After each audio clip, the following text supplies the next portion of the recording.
다시 코로나 감염자의 수가 증가하고 있습니다. 그 후유증을 피하기 힘듭니다. 천식처럼 끊이지 않는 기침, 이 기능학적 검사를 통해 후유증을 미연에 방지하시길.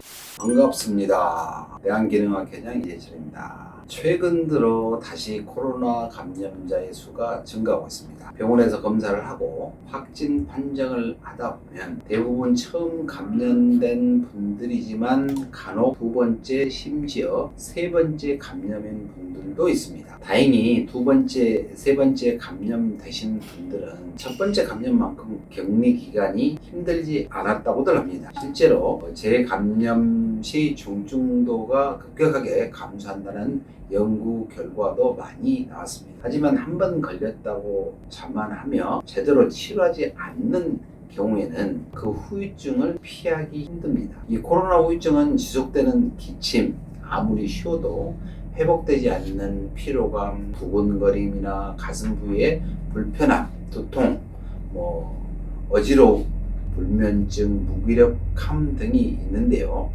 실제로 호흡기의 불편감이나 후각 상실, 미각 상실은 대부분의 환자에서 한 달 정도 지속이 되는데요. 기관지 과민성이 증가하면서 천식처럼 끊이지 않는 기침과 호흡 불편감을 호소하게 되는 것입니다. 이런 경우에는 항히스타민제와 함께 기관지 확장제 등을 적극적으로 사용해서 과민성을 감소시키도록 해야 합니다. 심한 경우에는 천식 환자들이 사용하는 호흡기 치료를 원하기도 합니다만 그 외에 비특이적인 피로감, 두통, 어지러움, 불면증, 두근거림 등의 증상은 이 기능학적 검사를 통해 다각적으로 접근합니다. 보통 감염 질환을 겪을 때 몸은 면역 체계를 활성화시키고 바이러스와 싸우면서 체내에 축적된 비타민과 미네랄 등을 과도하게 사용하게 됩니다.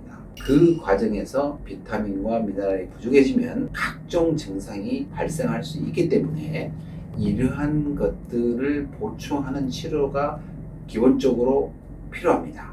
그리고 이 호르몬의 불균형이나 자율신경계의 불균형과 활성 저하 등을 평가해야 합니다. 이 갑상선 호르몬이나 부신 호르몬, 또 성장 호르몬들의 불균형이 있는 경우 이를 교정하고 불균형해진 자율신경을 바로 잡는 여러 가지 치료를 시도하게 됩니다. 또한 코로나 이후 악순환되는 알레르기, 대상포진, 구내염, 구순포진 등 감염 이후 회복되지 못한 염증 상태와 면역력의 공백에서 발생하는 질환들입니다. 따라서 면역세포를 적절하게 활성화시키고 염증을 감소시키는 치료 역시 동반되어야 합니다. 초감염 이후 6개월 정도 지나면 자연스럽게 항체가 감소하고 누구나 기회가 생긴다면 코로나에 재감염될 수가 있습니다. 부디 이번에 첫 번째 감염처럼 그냥 넘어가지 마시고 기능학